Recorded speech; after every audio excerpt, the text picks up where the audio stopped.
সম্মানিত দর্শক, আসসালামু আলাইকুম। কেমন আছেন সবাই? আজ আমি আপনাদের সঙ্গে শেয়ার করব ২ রকমের কাপড় দিয়ে 3 পিসের ডিজাইন সেলাই করা। আশা করছি পুরো ভিডিওটি দেখলে সহজে বুঝতে পারবেন কিভাবে আমি এই কামিজটি ২ রকমের কাপড় দিয়ে এত সুন্দর গলা এবং হাতা দিয়ে কিভাবে সেলাই করেছি। আশা করছি পুরো ভিডিওটি দেখলে সহজে আপনারা সুন্দর এই গলার ডিজাইন এবং এমন হাতার ডিজাইন বা ওড়না সহ এই 3 পিসটি আপনারা সেলাই করতে পারবেন। এক ঝলক আপনাদের সালোয়ার, ওড়না এবং কামিজ দেখিয়ে দিয়েছি। কাটিং তো করে নিয়েছি, এটার ভিডিও আমি অলরেডি আপলোড দিয়ে দিয়েছি। সেখান থেকে আপনারা কাটিংয়ের ভিডিওটা দেখে নিতে পারবেন। এরপর আসুন সেলাই করে দেখাচ্ছি। এই যে মাঝখানে প্রিন্টের কাপড়টা দিচ্ছি আর ২ পাশে যে কলি, তো মোট কিন্তু ৬ কলি, একটাতে ৩ কলি করে। তো এই যে মাঝখানে প্রিন্টের কাপড়টা থাকবে, তারপর হচ্ছে ২ পাশে এক রঙের কাপড়টা এইভাবে করে জোড়া লাগাবো। আগে কিন্তু এরকম কলি দিয়ে 3 পিস সবাই পরতো, এরকম ডিজাইন করে পরতো, বা এক রঙের কাপড়েও কিন্তু এরকম কলি দিয়ে পরতো। তো আমি হচ্ছে প্রিন্টের কাপড় দিয়ে, মানে ২ রকমের কাপড় দিয়ে ডিজাইনটি দেখিয়ে দিচ্ছি। এতে করে আপনারা সহজে এই কলি লাগানোটা বুঝতে পারবেন, বা ডিজাইনটাও দেখতে অনেক ভালো লাগবে। ২ ধরনের কাপড় দিয়ে সালোয়ার, ওড়না, তারপর হচ্ছে কামিজ এত সুন্দর করে যে পরা যায়। আর এটা বানালে কিন্তু আমরা যে কিনে 3 পিস পরি তার চাইতেও কিন্তু কোনো অংশে কম হবে না। তো দেখতে থাকুন আমি এই কাপড় দিয়ে কিভাবে ২ রকমের কাপড় দিয়ে সালোয়ার, এরপর হচ্ছে ওড়না আর কামিজ তিনোটাই সেলাই করব। তবে এখানে আমি শুধু কামিজটি সেলাই করে দেখাবো, সালোয়ার ভিডিও আমি আলাদা করে আপলোড দিব, নয়তো কি হবে ভিডিওটা বড় হয়ে যাবে, তো আপনারা দেখতে পারবেন না। তবে সেলাই যে করেছি সেটা আমি অলরেডি দেখিয়ে দিয়েছি, সালোয়ারটাও দেখিয়ে দিয়েছি, ওড়নাটাও দেখিয়ে দিয়েছি ভিডিওর শুরুতে, আবার শেষের দিকেও আপনারা দেখে নিতে পারবেন। তো দেখতে থাকুন কিভাবে আমি এই কামিজের দোনো পার্টে, মানে পিছনের পার্ট এবং সামনের part, back part, front part দোনোটাতেই কিন্তু আমি কলি লাগিয়ে নিয়েছি ২ রকমের কাপড় জয়েন করে। এখন আমি গলার জন্য নিচ্ছি এখানে ১২ ইঞ্চি কাপড়, এরপর চওড়া নিলাম ২.৫ ইঞ্চি, মানে ৫ ইঞ্চি, যেহেতু বক্রমটা ডাবল। তারপর হচ্ছে ৬.৫ ইঞ্চিতে এরকম করে একটি বক্স তৈরি করে নিয়ে সেটাতে আমি গোল চিহ্ন দিয়ে দিয়েছি, মানে গোল গলা হবে। আর ১ ইঞ্চি এইভাবে নিয়ে হচ্ছে নিচের দিকে ৫.৫ নিয়ে তারপর দেখুন এই যে এরকমভাবে চিহ্ন করে নিলাম। এই যে গলাটা আমি ড্রয়িং করে নিয়েছি, এখন সেই ড্রয়িং অনুসারে কেটে নিব।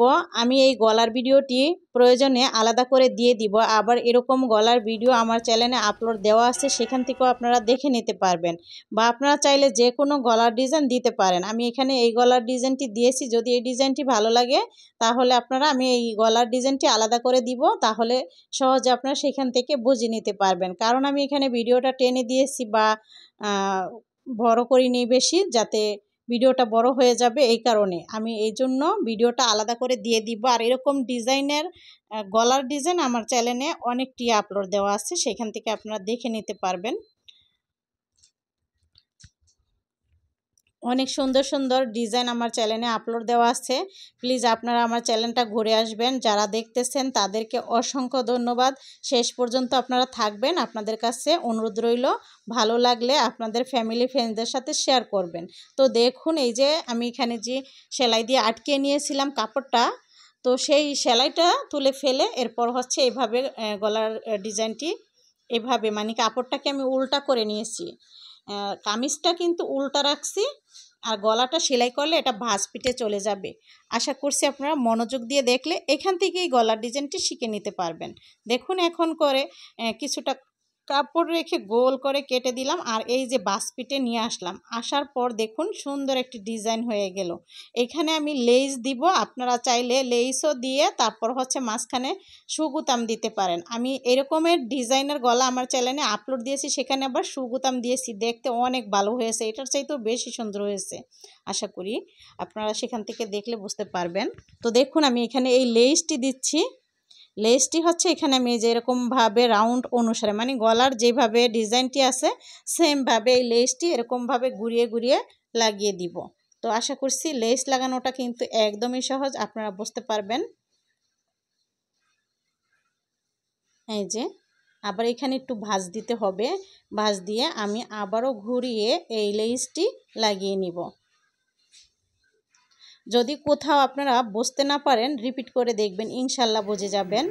আশা করছি ধৈর্য সহকারে মনোযোগ দিয়ে দেখলে আপনারা পারবেন। তো হয়ে গেল গলার ডিজাইনটি, দেখুন তো কত সুন্দর হয়েছে।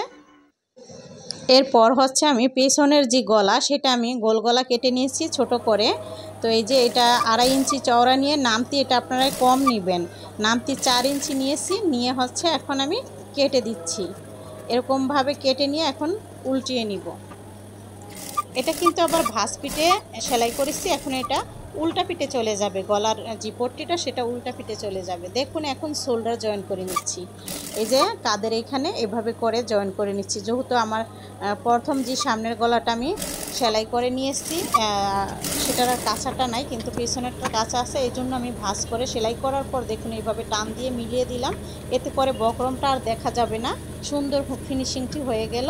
তো আশা করছি আপনারা বুঝতে পারছেন। এখন আমি সাইড সেলাই করব পাড়াও দিয়ে, এভাবে ডাবল সেলাই দিয়ে দিচ্ছি দোনো পাশে, এই পাশেও দিয়ে দিচ্ছি, আবারও ঘুরিয়ে আবার একটা সেলাই দিয়ে দিব। তারপর হচ্ছে ফাড়ার যে মানে সাইডে যে কামিজের যে ফাড়া থাকে সেই অংশ সেলাই করে নিচ্ছি। দেখুন কাপড়টিকে ভাঁজ করে আমি কিভাবে এই সেলাইটি দিয়ে দিচ্ছি। একটু আমি এখানে ভিডিওটা ফাস্ট করে দিয়েছি, কারণ আপনাদের বুঝতে যাতে সুবিধা হয়, এই জন্য। অনেকেই কিন্তু বড় ভিডিও দেখতে চান না, এমনিতেই অলরেডি এটা অনেক বড় হয়ে গেছে ডিজাইন করার কারণে। যাই হোক, এখন আবারও এই পাশে আমি সেমভাবে সেলাইটি করে নিচ্ছি। আপনাদের ভালোর জন্যই কিন্তু আমি পুরো ডিটেলস এখানে সেলাইটি দেখিয়ে দিচ্ছি, যদিও একটু ফাস্ট করে দিয়েছে ভিডিও, তবু আপনারা বুঝতে পারবেন যে কামিজটি কিভাবে আমি সেলাই করলাম। এখন নিচের অংশে দুই পাশের ফাড়ার সাইড তো সেলাই করা হয়ে গেল, দোনো পাশের নিচের অংশ সেলাই করে নিব। এই যে দেখুন সামনের পার্ট বা পেছনের পার্ট দোনোটা একসাথে কিন্তু আমি এরকম ভাঁজ দিয়ে সেলাই করে নিচ্ছি। আর সামনের যে পার্ট সেটাতে আমি লেস লাগিয়ে নিব পরে। তো এখন আমি এইভাবে সেলাই করে নিচ্ছি। ওইটা আপনাদের অপশনাল, লেস দিতেও পারেন বা নাও দিতে পারেন। তো আমি সামনের পার্টে লেস দিয়ে দিব পরে, সেটা আর এখানে শেয়ার করছি না। এই যে দেখুন কত সুন্দর মতো কিন্তু সাইড ফাড়া সেলাই করে নিয়েছে আর সমান হয়েছে। তারপর হাতার কাপড়টিকে এইভাবে দৌড়ে সেলাই করলাম, তারপর ভাঁজ পিঠে নিয়ে আসলাম, আনার পর আবার এরকম ভাঁজ দিয়ে চাপ সেলাই দিলাম। তো হয়ে গেল, একদমই সহজ। চাইলে আপনারা এখানে লেস দিতে পারেন, আমি আর দিলাম না লেস। তারপর হচ্ছে যে দোনোটা হাতা কমপ্লিট করে নিয়ে সামনের অংশে তালপাট কেটে নিয়েছি কামিজেরও এবং হাতারও কেটে নিয়ে এখন এইভাবে ভাঁজ পিঠটা ভিতরের দিকে রেখে তারপর হচ্ছে নিচের মানে সাইডের যে জয়েন্ট সেখান থেকে দোনোটা জয়েন্ট এক সমান করে দৌড়ে গোল করে সেলাইটি দিয়ে দিচ্ছি। এই হাতাটি লাগানোর আগে মেপে দেখবেন ঠিকঠাক আছে কিনা, বড় ছোট হলে কিন্তু সমস্যা হবে। তো দেখুন কত সুন্দর করে কিন্তু এই হাতাটি লাগানো হয়ে গেছে, দোনো পাশের হাতাই আমি লাগিয়ে নিয়েছি। তো আশা করছি বুঝতে পারছেন, যদি কোথাও না বোঝেন রিপিট করে দেখবেন, ইনশাল্লাহ বুঝে যাবেন। তো দেখুন এই সেটটি কেমন হয়েছে সেলাই করা, আশা করছি আপনাদের কাছে ভালো লেগেছে। সবাই ভালো থাকবেন, আবারও দেখা হবে। আল্লাহ হাফেজ।